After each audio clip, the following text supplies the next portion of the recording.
Welcome to Good Morning Hospitality, your one-stop shop for the latest news, noteworthy trends, and thought-provoking discussions across the industry. From hotels and short-term rentals to all things travel and hospitality, you'll find each episode equips you with the information you need to start your week. Join us on Good Morning Hospitality every Tuesday, wherever you get your podcasts. Good morning, my friend. Good morning. Good to see you again. It is so nice to see you. I mean, I even forgot what you looked like, and I've missed you. I'm not ashamed to say it, Sarah. I missed you. Same here, Leo. Same here. What have you been up to, buddy? You were gallivanting last week as well. Yeah, it's been busy actually. To be fair, it's not just you that lives the fun life in Uruguay, right? It's not just you who gets to go on all the good travels, but we will. I'm sure we're going to get to you. What have I been up to? So, I mean, we've been down in Brighton. We've been looking at nurseries. So I think we've settled on a couple of good nursery options. So this morning, I was one of those people commuting on a train to London. I was a commuter for the first time in my life, which is, I felt quite fun. I felt like it was a novelty. I'm sure in about 6 months, I'll find it utterly depressing, but there you go. I was, I'm living the commuting life. And yeah, we had our lovely family holiday last week in a beach town near Marseille, a beach town called Bandol near Marseille, which I don't know. Sarah, have you ever been to that part of the world? I have been to that part of the world, but I have not been to that specific town. So yeah, I have a friend that lives in the south of France, and I visit her like at least once a year. And so we go kind of all over small towns, but she's a little bit farther inland, kind of past Aix-en-Provence. Yeah, very nice. Oh, by the way, I like the French accent you pulled out there for Aix-en-Provence. That was very good. Thanks. I try. Yeah, very good. Very good. No, it's wicked. I loved it. It's such a nice part of the world. We found this beautiful beach, which is, I guess, a cove just off, like there's a natural harbour and then a bit of a man-made harbour built into it. So it's built this lovely cove. So perfect for the little kids because, I've got we went with some friends who also have small children, but I've got a 3-year-old and a 6-month-old. And my 3-year-old normally gets a bit scared at the beach because the waves crash, right? They crash over. Whereas she was really excited. Like the next day, I mean, this is a very kind of like London kid moment. I really enjoyed it. She went, "Can we go back to the swimming pool again, Daddy? Can you book it? Can you book the swimming pool?" I was like, "Sweetie, it's a beach. You can just turn up. You don't have to pay it. You don't have to pay anyone any money to use it. It's free. Just enjoy it." What a gift. What a gift. And we STR'd. We STR'd successfully. Very old school in the sense that the host did the hosting and lived on his boat whenever he had guests. So we had a really nice place. And it kind of meant it was a bit rough and ready, but he kind of came to fix things up when they broke. But it was kind of all held together slightly by a shoestring. And there were ants that we had to kill with, apologies to anyone who doesn't agree with killing ants, but we had to kind of kill ants that were kind of in the kitchen. With spray. But it was a nice place. I'm trying to be positive about it. It was an interesting experience. And I think what kind of made it sufficiently interesting that I would give a positive review was on the last day, there was cats sort of running around the place. And cats that belonged to different neighbors, and everyone seemed to kind of live in each other's houses, all family living next door to each other.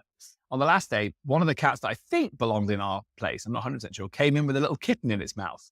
And it had seemingly just given birth to a kitten. And then it spent all evening, sort of snuggled away in the corner. And we had to feed it milk, and we phoned the host, and he said, "Wow, I didn't realize she was pregnant again." And so we had to sort of take care of a kitten. And you can imagine how much my kids enjoyed that, right? They were loving it. Oh my gosh, I love it. I always have a phrase, Leo, which is whenever I visit a town, if there's no cats around, I don't trust it. I don't trust a small town with no cats. And so I think, especially if it's a more rural location, like what is an Airbnb without cats loitering around? What? They're not to be trusted. It's everything that's right about our industry, right? Without making too much of a serious point about SDRs, it is everything that's right about our industry. You'd never get a cat running around a Marriott, would you? That would never fly. That would never fly. But it was a kitten came in, and we were suddenly part of the community. It was great. It was very cool. Anyway, so we were close to the beach, which I really liked. We were also close to a hill, so I would go running up the hill with my buddy that we were on holiday with. tremendous views of the town, and there were nice vineyards in the hills, like phenomenal, just phenomenal. That sounds amazing, Leo. You do send me the link. Maybe next time I go, I'll go with my friend. Yeah, It sounds I lovely. will. I will. Or maybe you'll go with your Uruguayan partner, considering that you had such a successful trip to Uruguay. So for the audience who Sarah and I like to stay in touch on WhatsApp, we like to chat, and I was getting very sporadic, occasional updates from Sarah, but it seemed I must say, like you were having a wonderful time. Come on, tell us all. How was family? How was family meetup? It was really lovely. It is chaos. Like, I'm an only child, and so I'm not used to the chaos. And he's got two sisters, and they've got kids, and so it was constant noise and playing games. And I think I had my hair braided and mostly pulled out in like 17 different ways every day, which is fine. It was really, really great. I had a fabulous time. It was very like much more of a slowed down approach, I think, because the goal was to meet the family rather than necessarily like traveling. We did see quite a bit.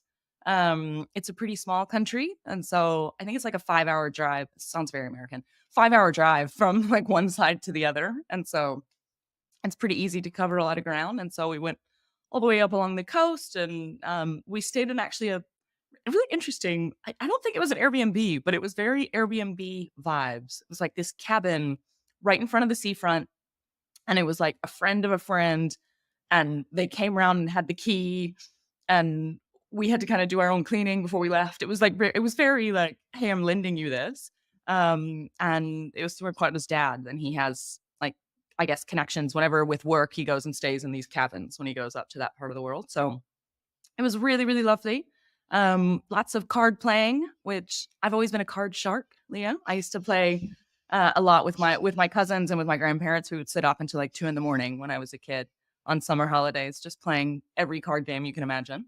And so it was really good. It felt like home. It was nice to kind of meet people. I felt really comfortable. I ate a lot of meat and drank a lot of red wine, and so no complaints over here. No complaints. It was lovely. Brilliant. Love it. It's good to Love be it. back in the routine, I think, for sure. I was missing my routine and gym and home and everything. So it's good to be back. Yeah, I mean, red wine and meat is definitely a holiday, isn't it? You can't do that 51 weeks of the year. That's your kind of 1 week treat, right? Yeah, exactly. Yeah.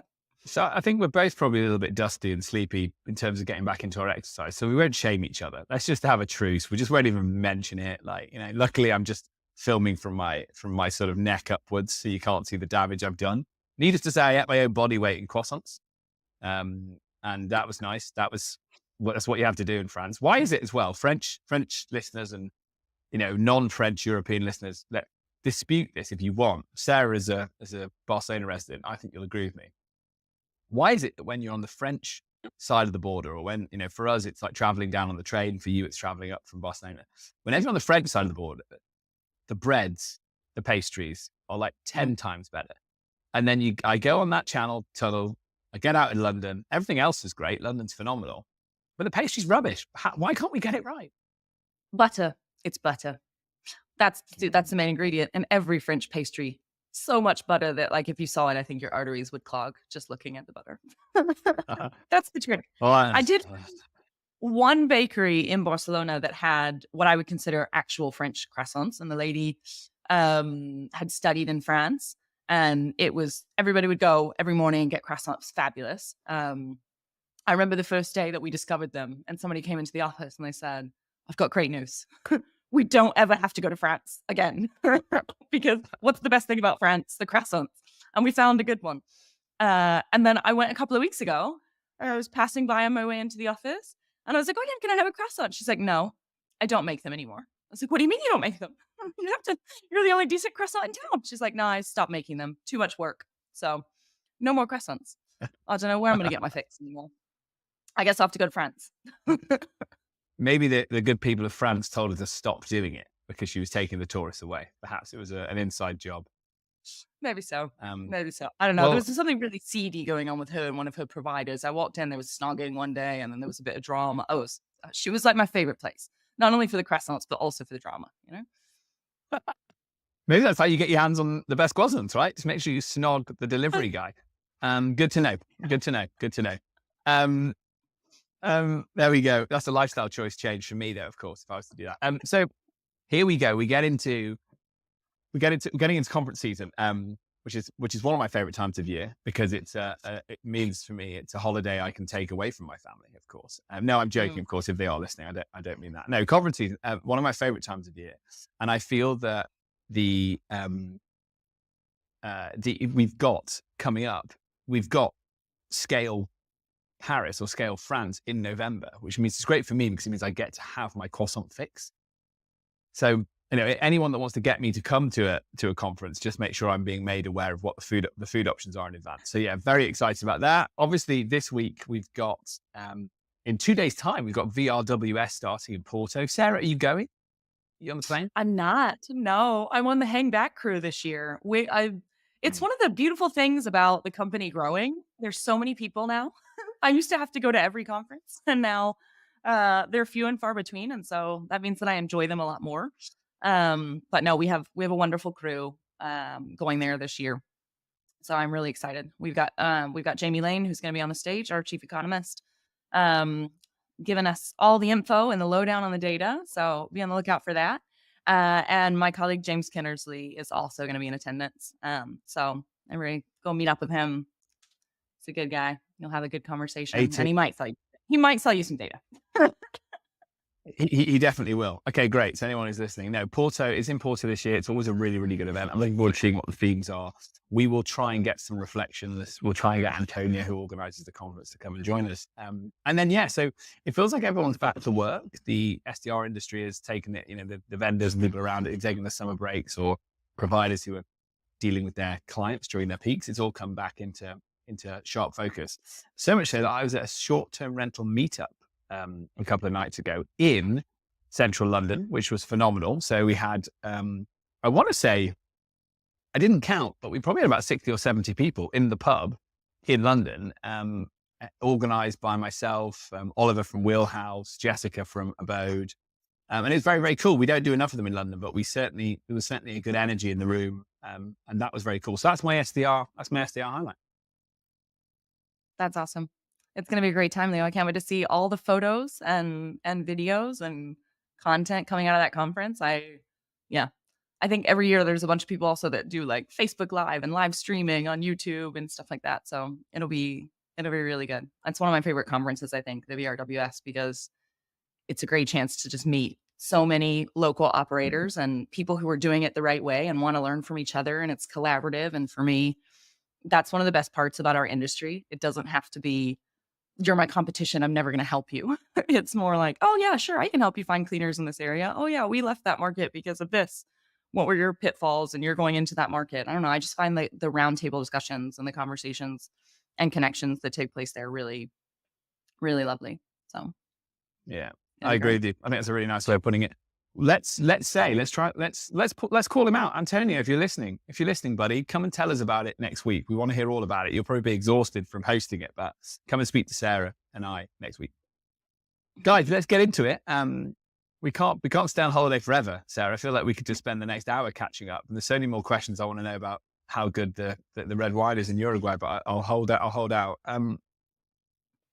First thing that jumped out to me this week was an article in Short-Term Rentals. Thank you, Paul Stevens, as always.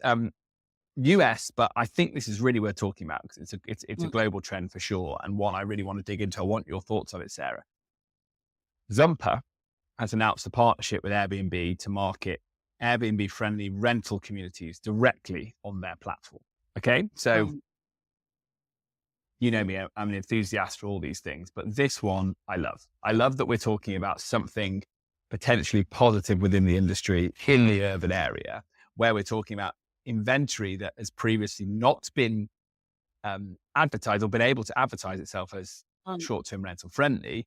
Suddenly there being a partnership in place to encourage building operators to allow SDRs, and for lots of good reasons, because clearly it makes it more appealing to tenants who might want to come and rent. So as a consequence of that, you can either slightly increase the rent because there's a resale value to what they're buying, or you can dip a little bit yourself in the commission and benefit from it that way. So let me tell you a little bit more about it. So it's part of Airbnb's drive, obviously, to get to make short-term rentals more accessible to more people and allow renters to get in on the action. Paraphrase, it's Airbnb's way of getting more supply. And I'm only saying that like that because I'm beating you to the punch, because I know that would have been your opening line. That's how you described it. So from now on, all Airbnb-friendly apartments will receive a special badge on Zumper, and essentially, the Airbnb-friendly communities can also elect to earn a share of revenue, as I said, from the stays, as well as have visibility and controls over the number of nights that may be hosted per year, occupancy limits, etc. So now we get into the nub of it, right? For anyone who'll listen, I talk about the fact that I cut my teeth in the short-term rental industry at One Fine Stay in London in 2011. And it was very, very early days for the industry. And what would happen is we would get some amazing apartments within larger buildings. London clearly has lots of individual properties that look more than most capital cities, maybe more like individual units, standalone. So it's easy, it's less regulated in that respect. But there are still a lot of shared buildings. And we'd get in and we'd have some brilliant, brilliant properties, really first in the door, and we'd lose them. I've mentioned the Barbican before on this podcast, an iconic housing area in the middle of London, 1970s. Like, Google it if you've never heard of it. It's amazing. And we were turfed out because the Residents Association stopped it. And what would happen was, it only took one guest to go to the concierge and say, I'm staying with One Fine Stay. And then they Google who One Fine Stay were. The game would be up. It'd be the end of it. So it's a problem that's plagued the industry from its inception, which is actually lots of people within a building probably want to do short-term rental for a small portion of the year or some of the year, but they're too afraid to start the conversation in case they get kicked out. And even that's normally based on people that own within a larger shared building. If you rent within a larger shared building, you probably feel even more vulnerable to what the building's rules are. And therefore, you're more likely to adhere to them, even though secretly you might be desperate to do it. So I think it's very, very cool. And when I was in Toronto in last August, we stayed in a building in Toronto. They had one kind of part of the building could be used for short-term rentals. So the residents there could rent out their apartments. I think it was in every tower within the development, but your key fob was slightly limited. So you got given a key fob. So, whoever the resident was would say, I've got an Airbnb guest coming. When they come, go to reception, you get given a key fob, and it didn't give you access to the lounge area. It gave you access to the gym. It didn't give you access to the pool. So I like this idea that you can set your own rules as a building and decide how you want people to use your space. So you get ahead of it, and you create rules for everybody that mean that as a tenant or a part of that community, you don't lose any of that lovely feeling you get from your building. But as a guest, you still get to experience some of it. Sidebar, we did sneak into the pool. I was wondering. Did you get kicked out? Did anyone notice? No. It's me topless is not a great sight. I think people wanted to stay as far away from me as possible, Sarah. Sarah, what do you think? I'm curious if this concept would actually work in Europe, because I feel like in North America, it's much more common to have an entire building either owned or managed by the same company. Whereas in most major cities throughout Europe, it's individuals that own the apartments. It's very rare, unless it's a brand new construction building, which is rare, or in kind of the outskirts, typically of the cities. It's super rare to find one company that's managing everything. I think that would be the biggest challenge with replicating that model here. And I'd be curious to see if it would work. I also wonder, are there that many buildings that have those kind of amenities that would be such a draw? Because I think for the most part, at least people I know here, if they want to do digital nomad stuff or they want to rent their apartment, they don't really do it on Airbnb because, especially at least in Barcelona, there's such a crackdown. They would never ask. All the rental contracts, like as standard, at least in Spain, have this clause of no subletting. And so if you want to sublet, you have to kind of negotiate that with the owner. But for the most part, like the standard one always has that clause in there. And then also, in order to get somebody to do the key exchange and all that kind of stuff, I think it has to be one of those buildings that's managed entirely by the same company. I think in North America, it's a great concept and it works fabulously. Again, it's Airbnb's way of getting more supply. And for the management companies, it's a way to raise rents. They know that for the most part, you might have somebody who is a digital nomad 2 months out of the year, and you have to do the key exchange 2 months out of the year, and you can raise the rent by $200 a month just because they have the option to do this. So I think, not being pessimistic, I guess, but looking at things the way I see it, it's Airbnb getting more supply. It's the management companies inflating rents, quite frankly, for the privilege of being able to do Airbnb legally. People are willing to pay a premium for that. So I don't see anything wrong with it. I just don't think it's replicable in Europe, in most areas. There may be some specific buildings, but I don't think it's a concept that's going to take off here just because of the nature of ownership of buildings and properties. I think here, for the most part, you have individually owned apartments, and then you have the community, which is all of the owners of the properties. So if you're a renter, you don't get to vote on any of the community things because you're not paying for any of the expenses. Um, I don't know. I don't know. Do you see it working in Europe, Leo? I am kind of with you, but I think it raises a really interesting debate around, could this be one of the best tools we have in our box to stop overly zealous regulation in urban European areas? And I suspect it is, because it's another, and I think for the reasons you've said, I think it won't get off the ground. Or I mean, London's different. Like London's different to sort of, a small city in Italy, for example. So you can't compare the two. And maybe it would work better somewhere like in Germany, potentially, or maybe it works somewhere where there's more, where there's a big business district and a more transient workforce coming in and out. Munich, for example, Frankfurt. So, there's variety for sure. But I agree, residents associations are dominated by people that own property, and the amenity thing is definitely the case in European buildings. But it would be a fantastic defense against overly zealous regulation, because you could say to cities, look, here's a building, here's a range of tenants. When they go on their holidays, we set our own rules. They can only do it 90 nights. They can only do it 70 nights. So when they go away, they get to monetize and the tourists get to come in.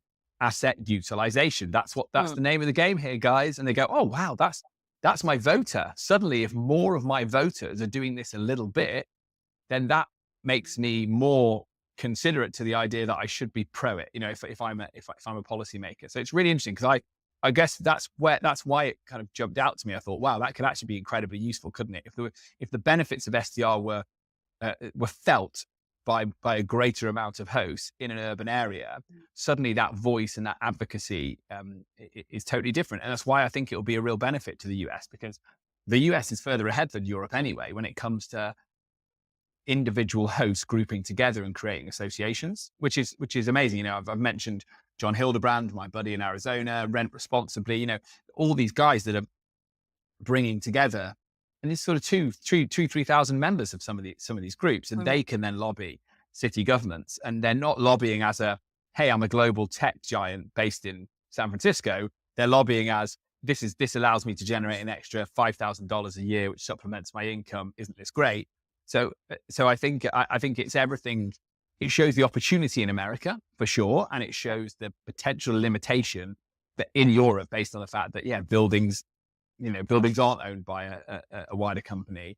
But if there is a chance of trying to shoehorn this model in, I think policymakers in Europe should be looking at it, because I think it's a massive opportunity. And again, why would you not want to tell that good news story, which is, by the way, when the tourists come in, more of you share the benefit of it. So you don't mind them clogging up the streets in August, because you're benefiting from it, and you decide to leave and make some money, right? Yeah, totally agree. Well, let's see if it gets off the ground.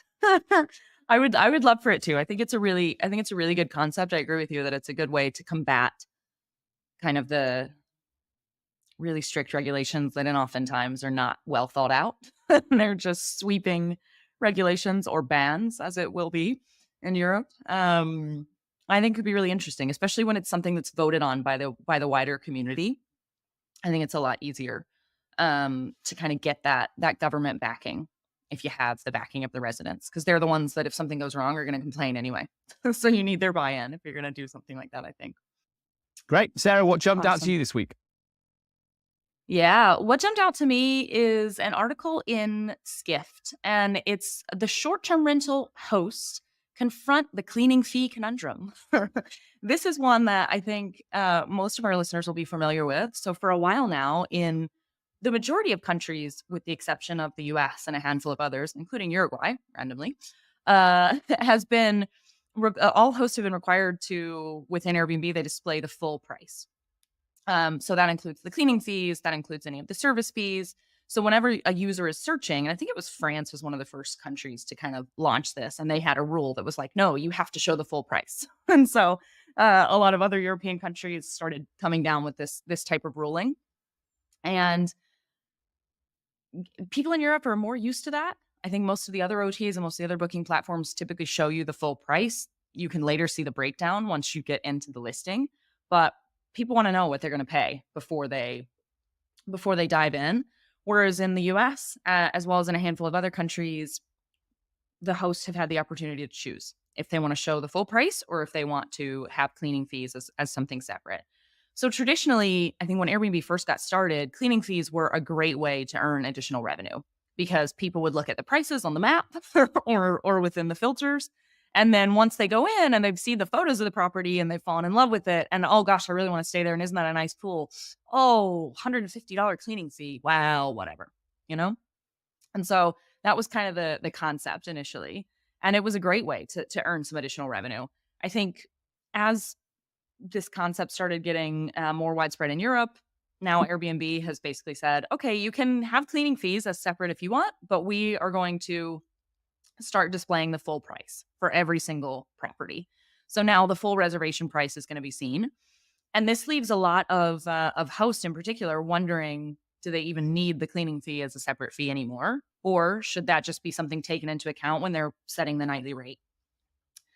I think if the prices are going to be displayed holistically, there's no point in having the breakdown, in my opinion. I think a lot of times that cleaning fee was, in many cases, much higher than what the actual cost of cleaning was. And I think people would come in and see that and they're like, come on, you're kind of taking the piss. It's not going to cost you. I mean, I guess it depends on where you are, right?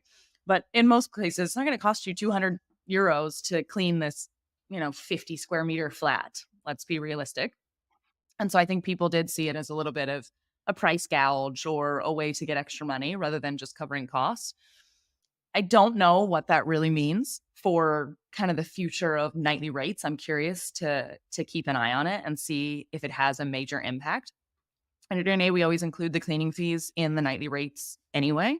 So I'll be curious to see if the average daily rate increases after this is kind of put in place and becomes more normalized across the board or not. Or maybe it'll go down. Maybe some hosts are unclear and they're going to put just what it costs for them to clean it and try and not recoup the extra. I don't know.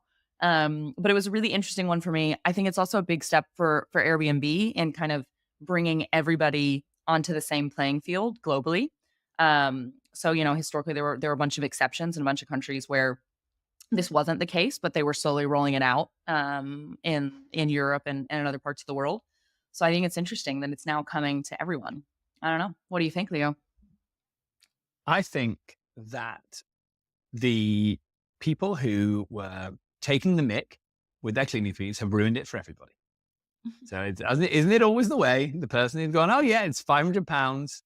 And then you can guarantee that the person that was charging $500 euros to clean was also saying, hey, would you mind just taking out the trash? Would you mind just putting the towels in the bath? Would you mind just mopping the porch? And would you mind cleaning my car before you leave? I don't know.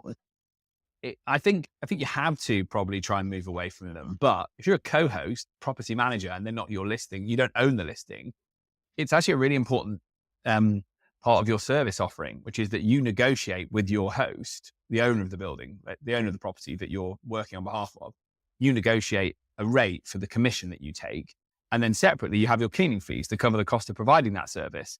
And so for them, they're going to look at it and go, well, it's a much harder negotiation with my host because now they're going, well, I've got to be price competitive, guys. So, if I'm looking at the total price of my listing, you need to try and do it for less because obviously it's going to put people off if the price is too high. So when there's that slight separation between rate and cleaning fees, it allows you to go, well, I think a fair price for this, or I've calculated what it costs to get 2 cleaners in here and sort it all out. I can do it for $100. I can do it for $150.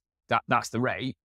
if no one takes the mick, then that system works quite well. It allows you to differentiate between what's your revenue and what's commission. Sorry, what's your commission and what's your cost of service. And that's where I see a slight challenge with it is, again, not Airbnb's problem. And as a consumer, I'm very pro the idea of seeing the overall price, because we've all made that mistake, right? Of being like, oh, that's a really good deal. And then you get into the cleaning fee and you're like, that sucks. But, with my One Fine Stay former and my former operator hat on, I go, well, I know it's bloody expensive to kind of do cleaning. And if you're suddenly negotiating with the owner over what that rate is, and they're not taking into account, for example, in London, it costs different amounts to clean a property based on what time you go and do the work, what day of the week it is, how easy it is to get around the city. So I think it's I think it's for that reason, it's another frustrating one for hosts and essentially co-hosts and property managers, because it matters to them more than it matters to someone who runs and manages their own property. But it's probably inevitable because of the fact that people do need to see pricing up front.